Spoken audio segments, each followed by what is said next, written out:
నమస్తే మేడం. నమస్తే. ఈ ట్విన్స్ ప్రెగ్నెన్సీలో ఎలాంటి డైట్ తీసుకోవాలి మేడం? సో, డయట్ విషయానికొచ్చేసరికి పాత కాలం నుంచి మనం ఒకటి కామన్‌గా వినే డైలాగ్ అండి. ప్రెగ్నెన్సీలో అంటే ఇద్దరికి సరిపడా తినాలి అని. అవును. అంటే ఏంటి, ఇప్పుడు 4 ఇడ్లీలు తినే బదులు 8 ఇడ్లీలు తినాలనా? Is that possible? It is not possible. డెఫినిట్‌గా క్యాలరీ రిక్వైర్మెంట్ పెరుగుతది ప్రెగ్నెన్సీలో. బికాజ్ బాడీ ఒక బేబీని తయారు చేస్తుంది. ఎక్కువ ప్రోటీన్, ఎక్కువ న్యూట్రిషన్ అవసరం. ఆటోమేటిక్‌గా ప్రెగ్నెన్సీలో చాలామంది వుమెన్‌కి ఆకలి ఎక్కువగా ఉండడం చూస్తాము. సింపుల్ రూల్ ఏంటంటే, మీ ఆకలిని బట్టి మీరు తినండి. ఓకే. ఇప్పుడు ఎంతోమంది మనం చాలా పేదోళ్ళని చూస్తుంటాము. They very well have babies.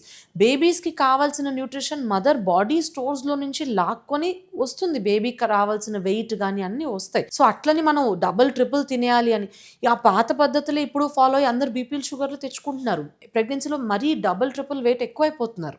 So, excess weight gain వల్ల మళ్ళీ బీపీ, షుగర్స్. అవును. So, it's not necessary. Simple rule. Okay. ఆకలిని బట్టి తినడం. ఫస్ట్ ట్రైమెస్టర్‌లో కొందరికి వాంతులున్న వాళ్ళు కొంచెం దౌర్జన్యంగా తినాల్సి ఉంటది. వాళ్ళకి అపెటైట్ తక్కువే ఉంటది. ఆ వామిటింగ్ సెన్సేషన్‌తో. బట్ అట్లని డబుల్ తినాలి ఇలాంటి ఏమి అవసరం ఉండదండి. Same thing applies for twins also. ఇప్పుడేంటి ట్విన్స్ ఉంటే మళ్ళీ ముగ్గురికి తినాలనా? అలా కాదు గదా! It is not possible. So, నార్మల్‌గా ఒక బాడీని రిక్వైర్మెంట్‌ని బట్టి ఒక ఆకలి ఎంతుంది దాన్ని బట్టి తింటే that is enough. Plus doctor విజిట్స్‌లో మేము చూస్తుంటాం వెయిట్ ఎంత గెయిన్ అవుతున్నారు. సడెన్‌గా ఎవరైనా ఎక్కువగా వెయిట్ గెయిన్ అవుతే మేము వాళ్ళని రెస్ట్రిక్ట్ చేయమని కూడా చెప్తాం కొన్నిసార్లు. Unhealthy foods, fatty foods, sugary foods restrict చేయమని చెప్తాము. వాకింగ్ బాగా చేయండి అని చెప్తాం. ఈ ట్విన్స్ ప్రెగ్నెన్సీకి నార్మల్ డెలివరీ అయ్యే ఛాన్సెస్ ఉంటాయా మేడం? సో, ట్విన్స్‌కొచ్చేటప్పటికి డెలివరీ ప్లాన్ ప్రీ డిసైడెడ్‌గా ఉండదండి. లాస్ట్‌లో 9వ నెల వచ్చినప్పుడు మేము ట్విన్స్ పొజిషన్స్‌ని అసెస్ చేస్తాం. సో, ట్విన్స్‌ని ఎప్పుడు మేము ట్యాగ్ చేస్తామనమాట. ఫస్ట్ ట్విన్ ఏది, సెకండ్ ట్విన్ ఏది అని. అంటే గర్భసంచి ఎంట్రన్స్ దగ్గరికి ఏదైతే బేబీ పార్ట్ క్లోజెస్ట్ ఉందో ఆ బేబీని ట్విన్ 1గా లేబుల్ చేస్తాం. కొంచెం దూరంగా ఉన్నది ట్విన్ 2 అయిపోతుంది. సో, ఈ బేబీ ఏదైతే ద్వారానికి దగ్గరగా ఉందో ఆ బేబీ హెడ్ డౌన్ అంటే సెఫాలిక్ పొజిషన్ అంటాం. హెడ్ డౌన్ ఉంటే నార్మల్ డెలివరీ ట్రై చేయొచ్చు. Okay. So, first baby head down ఉంటే నార్మల్ డెలివరీ ప్రయత్నాలు చేస్తాము. నార్మల్ డెలివరీ అవుతాయి కూడా. కానీ ఫస్ట్ బేబీ బ్రీచ్ డౌన్ అంటే బటక్ డౌన్ ఉంటే లేదా 2 బేబీస్ అడ్డంగా ఉండి ఇలా సిట్యుయేషన్స్ ఉంటే మాత్రం there is no scope of a normal delivery. అప్పుడు వాళ్ళు స్ట్రెయిట్ అప్ సిజేరియన్స్ అవుతుంటాయి. అంటే ఈ ట్విన్స్ ప్రెగ్నెన్సీ అనేటప్పటికి డెలివరీ టైంలో రిస్క్ ఫ్యాక్టర్స్ ఎక్కువగా ఉంటాయని చాలామంది భయపడుతూ ఉంటారు. నిజమేనా మేడం? సో, ట్విన్స్ అంటే ఏంటి? ఇద్దరు పిల్లలు ఉండడంతో గర్భసంచి చాలా ఎక్కువగా పెద్దదైపోతుంది. మామూలుగా సింగిల్ బేబీ ఉన్నప్పుడు మనం 2.5 కేజీల నుంచి 3.5 కేజీలు రేంజ్‌లో చూస్తాము ఒక baby size, weight. If 2 babies ఉంటే 2 కేజీస్ అబోవ్ ఉంటే we are talking about a total of 5 KG almost. Sometimes more than 5 KGs. So, అట్లాంటప్పుడు అంత పెద్ద గర్భసంచి స్ట్రెచ్ అయినప్పుడు ఈ పిల్లలు పుట్టిన వెంటనే గర్భసంచి కొంచెం హెవీ బ్లీడింగ్ అయ్యే రిస్క్ ఉంటుందన్నమాట. ఓకే. డెలివరీ అయిన వెంటనే గర్భసంచి ష్రింక్ అయిపోవాలి. ఎంత ఫాస్ట్‌గా ష్రింక్ అయితే మనకు అంత తక్కువ బ్లీడింగ్ అవుతది. ఓకే. సో, ఇంత పెద్దగా ఓవర్ డిస్టెండ్ అయిన యూట్రస్ చాలా స్లోగా ష్రింక్ అవ్వడంతో కొన్నిసార్లు హెవీ బ్లీడింగ్ రిస్క్ ఉంటుంది. పోస్ట్ పార్టమ్ హెమరేజ్ అని మనం అంటాం. ట్విన్స్‌లో చాలా కామన్‌గా చూస్తుంటాం బ్లీడింగ్ ఎక్కువ అవ్వడం.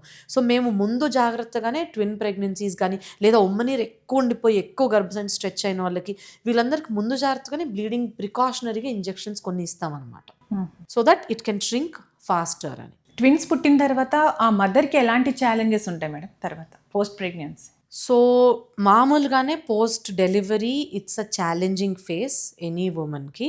ఎందుకంటే బేబీని చూసుకోవడం is one of the hardest tasks అనమాట. బేబీని ఫీడ్ చేయడం. ఎవ్రీ 2 అవర్స్ కొత్తగా పుట్టిన బిడ్డకి ఫీడింగ్ చేయాలి. ఆ తర్వాత ఒక 20 నిమిషాలు బేబీని బర్పింగ్ చేయాలి. ఆ తర్వాత బేబీ పడుకుంటారనమాట. ఇది ఎవ్రీ 2 అవర్స్ చేయాలి.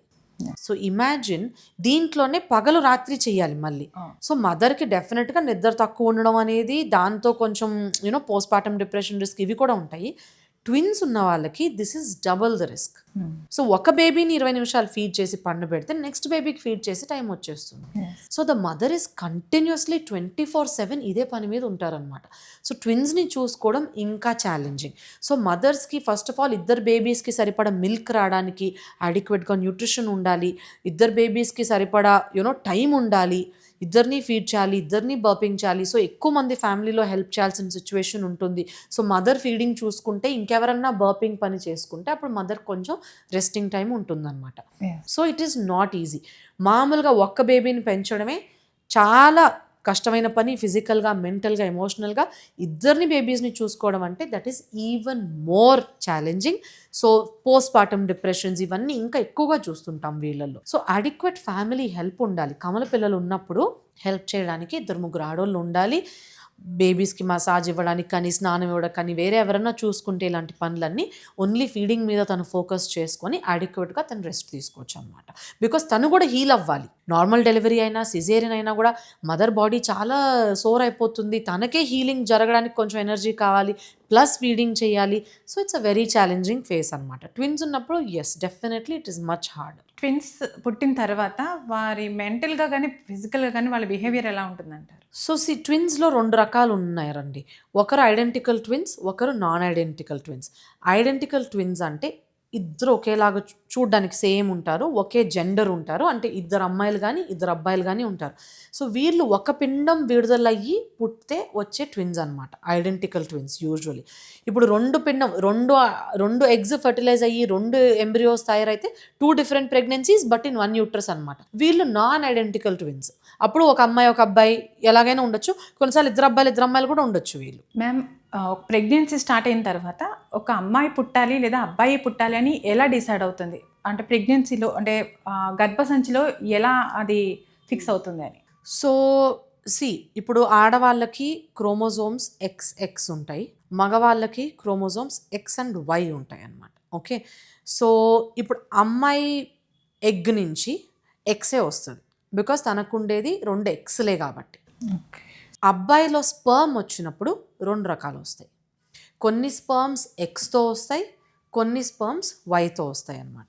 సో సపోజ్ ఇప్పుడు మనం ప్రెగ్నెంట్ అయినప్పుడు ఈ అమ్మాయి చాలా స్పర్మ్స్ వెళ్ళినాయి లోపలికి, ఏ స్పర్మ్ వెళ్ళి ఎగ్ని ఫర్టిలైజ్ చేస్తుందో మనం డిసైడ్ చేయలేము. X క్రోమోజోమ్ క్యారీ చేసే స్పర్మ్ వెళ్తే అది X అండ్ X అవుతుంది కదా, X స్పర్మ్ X ఎగ్, అప్పుడు అది అమ్మాయి అవుతుంది.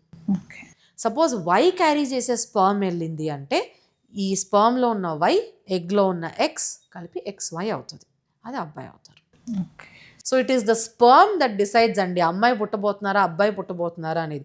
ఎన్నోసార్లు మనం చూస్తుంటాం, ఎంతో డిసప్పాయింట్ అయిపోతుంటారు హస్బెండ్స్ కానీ, హస్బెండ్ వాళ్ళ ఫ్యామిలీ స్పెషల్గా ఏంటి అమ్మాయిలు పుడుతున్నారు పదే అని.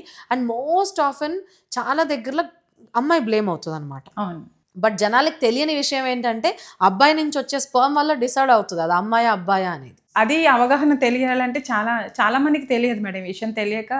ఎస్, ఇది తెలియాలండి మన సొసైటీలో, చాలా ఇంపార్టెంట్. మనం ఎడ్యుకేటెడ్గా ఇలా ఫ్యాన్సీ రూమ్లో వీడియో రికార్డింగ్ చేసుకుంటున్నాం, మన నాలెడ్జ్ వేరు.